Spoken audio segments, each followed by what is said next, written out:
নির্বাচনী বন্ড পৃথিবীর সবচেয়ে বড় দুর্নীতি বলেছেন অর্থমন্ত্রী নির্মলা সীতারামনের স্বামী।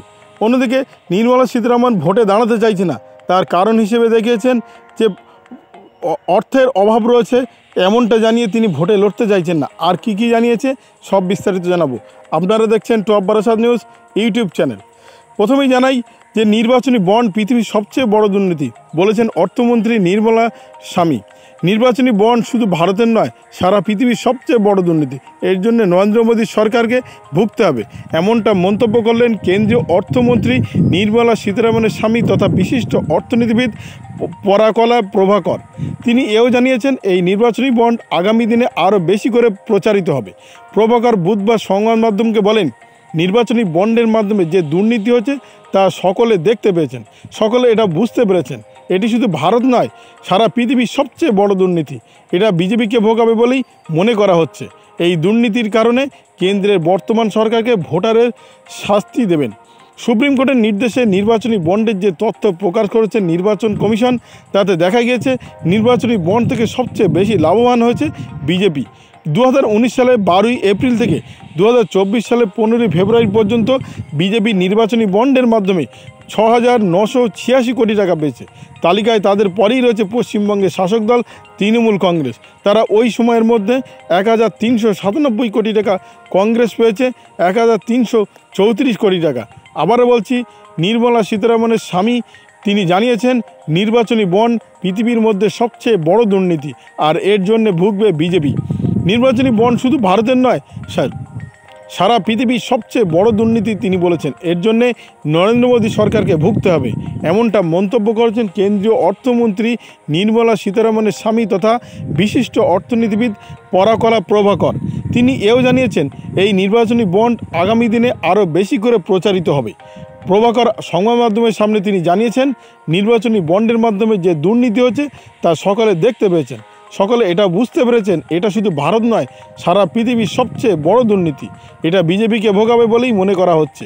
এই দুর্নীতির কারণে কেন্দ্রের বর্তমান সরকারকে ভোটারের শাস্তি দেবেন।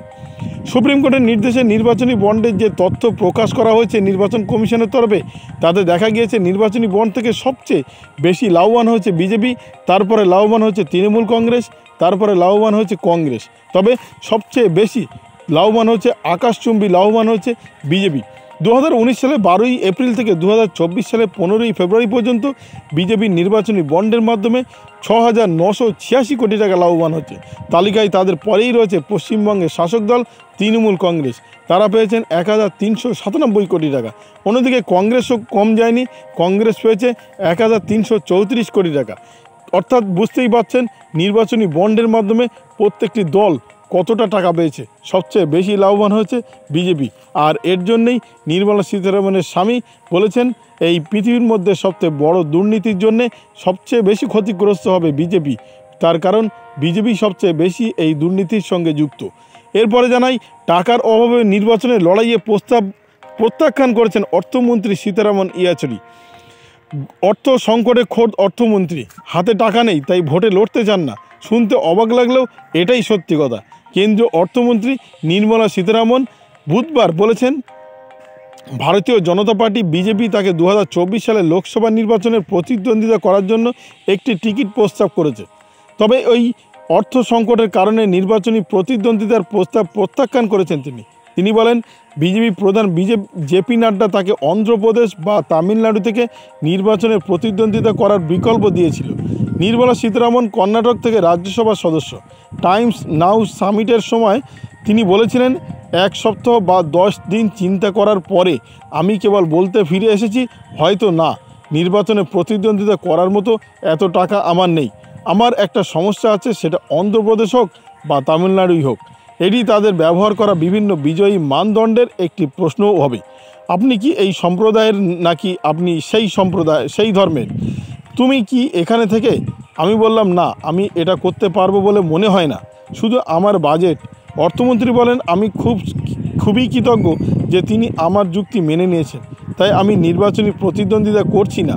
যখন তাকে প্রশ্ন করা হয়েছিল যে কেন দেশের অর্থমন্ত্রীর কাছে লোকসভা নির্বাচনে লড়ার মতো পর্যাপ্ত টাকা নেই, তখন তিনি বলেন যে ভারতের একত্রিত তহবিল তার নয়, তিনি বলেছেন, আমার বেতন, আমার উপার্জন, আমার সঞ্চয় আমার, ভারতের একত্রিত তহবিল আমার নয়। আবারও বলছি, নির্মলা সীতারামন ভোটে দাঁড়াচ্ছেন না। তার প্রধান একটি কারণ তিনি জানিয়েছেন, তার অর্থের অভাব, তার অর্থের প্রয়োজন, আর অর্থ না থাকার জন্য তিনি ভোট থেকে সরে যাচ্ছেন। শুনতে অবাক লাগলেও এটাই সত্যি কথা যে অর্থমন্ত্রী ভোটে দাঁড়াচ্ছেন না।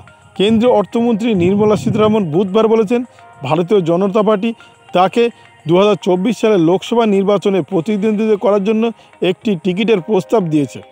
তবে অর্থ সংকটের কারণে নির্বাচনে প্রতিদ্বন্দ্বিতা করবেন না বলেই তিনি জানিয়েছেন।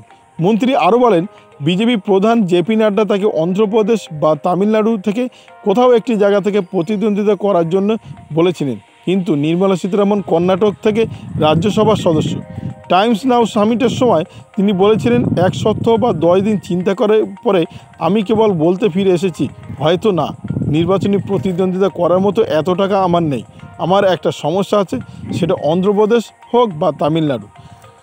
এটি তাদের ব্যবহার করা বিভিন্ন বিজয়ী মানদণ্ডের একটি প্রশ্নও হবে। আপনি কি এই সম্প্রদায়ের, নাকি আপনি সেই ধর্মের? তুমি কি এখানে থেকে? আমি বললাম, না, আমি এটা করতে পারবো না, এমনটা তিনি জানিয়েছেন। তিনি জানিয়েছেন, আমি খুবই কৃতজ্ঞ তিনি আমার যুক্তি মেনে নিয়েছেন, তাই আমি নির্বাচনে প্রতিদ্বন্দ্বিতা করছি না। যখন তাকে প্রশ্ন করা হয়েছিল কেন প্রতিদ্বন্দ্বিতা করছেন না আপনি, তখন তিনি জানিয়েছেন, অর্থের প্রয়োজন এই নির্বাচনী লড়াইয়ের জন্য। আমার যথেষ্ট পরিমাণে অর্থ নেই, আমার বেতন, আমার উপার্জন, আমার সঞ্চয় আমার, ভারতের একত্রিত তহবিল নয়। ফলে আমার যে ইনকাম, আমার যে অর্থ সঞ্চয়, তাতে এই নির্বাচনে লড়ার মতো যথেষ্ট নয়, এমনটাই তিনি জানিয়েছেন। তিনি এবারের নির্বাচনে আর লড়ছেন না বলেই বিভিন্ন সূত্রের খবর। প্রচারের শুরুতেই বিপত্তি, অসুস্থ হয়ে হাসপাতালে ভর্তি বারাসতের বিজেপি প্রার্থী, এমনটা জানা যাচ্ছে। বসিরহাটে বিজেপি প্রার্থী তার নাম ঘোষণার পর থেকেই আলোচনার কেন্দ্রবিন্দুতে রয়েছেন তিনি। মঙ্গলবার আবার রেখা পাত্রকে ফোন করেছিলেন খোদ প্রধানমন্ত্রী নরেন্দ্র মোদী। এই আবহে বুধবার থেকে পুরোদমে ভোটার প্রচার শুরু করেছিলেন রেখা পাত্র, কিন্তু শুরুতেই তার গণ্ডগোল, অসুস্থ হয়ে পড়লেন তিনি। বর্তমানে তিনি এমস হাসপাতালে ভর্তি। বিজেপি প্রার্থী হিসেবে নাম ঘোষণার পর বুধবার প্রথম সন্দেশখালীতে গিয়েছিলেন রেখা পাত্র, কিন্তু এদিন তিনি অসুস্থ হয়ে পড়েন। বিভিন্ন সূত্রের খবর, কল্যাণী এমসে ভর্তি রয়েছেন তিনি, তার আপাতত স্যালাইন চলছে। সন্দেশখালীতে একটি জনসভা ছিল, সেখানে পৌঁছেই অসুস্থ বোধ করেন তিনি। সময় নষ্ট না করেই তাকে হাসপাতালে নিয়ে আসা হয়। মঙ্গলবার রেখার কাছে প্রধানমন্ত্রী জানতে চান, লোকসভা ভোটে তাকে প্রার্থী করার পর কেমন সাড়া পেয়েছেন তিনি। জবাবে রেখা জানান, খুব ভালো সাড়া পেয়েছেন। লোকসভা ভোটে তাকে প্রার্থী করার পর কেমন সাড়া পেয়েছেন তিনি। জবাবে রেখা জানান, খুব ভালো সাড়া পেয়েছেন। অনেকেই তার পাশে রয়েছেন, খোলাখুলি সমর্থন করছেন। তৃণমূলের যে মা বোনেরা শুরুতেই তিনি প্রার্থী হওয়ার বিরোধিতা করেছিলেন, তারাও পরে সমর্থনের কথা জানিয়েছে। বুধবার সন্দেশখালীতে পা রেখেই তিনি আবেগের সুরে ভেসে গিয়েছিলেন। নদীর ধারে তখন বিজেপি প্রার্থীকে দেখার অপেক্ষায় ছিলেন কাতারে কাতারে সাধারণ মানুষ। সেখানেই সাংবাদিকদের তাকে প্রশ্ন করেন, প্রধানমন্ত্রীর এত ভালো হিন্দিতে কি করে কথা বললেন তিনি। রেখা জানিয়েছিলেন, টিভিতে হিন্দি সিনেমা সিরিয়াল দেখেছে, তাই ওই ভাষাটা সম্পর্কে কিছুটা অভিজ্ঞতা ছিলই। প্রধানমন্ত্রীর আশীর্বাদেই হয়তো সেই মুহূর্তে অত ভালো করে তার সঙ্গে হিন্দি বলতে পেরেছি। সন্দেশখালীর আন্দোলনের রাজ্যের গণ্ডি পেরিয়ে জাতীয় আলোচনার কেন্দ্রবিন্দুতে উঠে এসেছিল। পর্যবেক্ষকরা মনে করছেন, সন্দেশখালীকে সামনে রেখেই বাংলার গ্রামগঞ্জের মহিলা ভোটকে বিজেপির অনুকূলে টানতে চাইছে মোদী এবং শাহ। সেই কারণেই প্রতিবাদী মুখ রেখা পাত্রকে তারা বসিরহাটে প্রার্থী করেছেন। কিন্তু প্রচারের প্রথম দিনেই অসুস্থ হয়ে পড়েছেন এই রেখা পাত্র। তার দ্রুত সুস্থ কামছেন আমজনতা, সাধারণ মানুষ।